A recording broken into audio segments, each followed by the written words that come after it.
আসসালামু আলাইকুম রহমতুল্লাহি ওয়া বারাকাতুহু।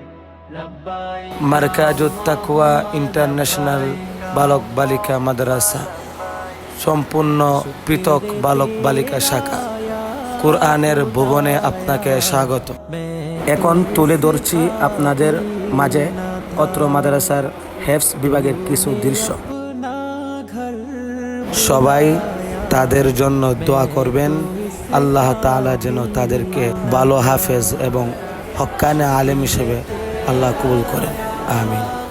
आया मैं तो इस काबिल न था, तूने अपना घर बुलाया, मैं तो इस काबिल न था। अपना दीवाना बनाया, मैं तो इस काबिल न था। अपना दीवाना बनाया, मैं तो इस काबिल न था। আমরা এখন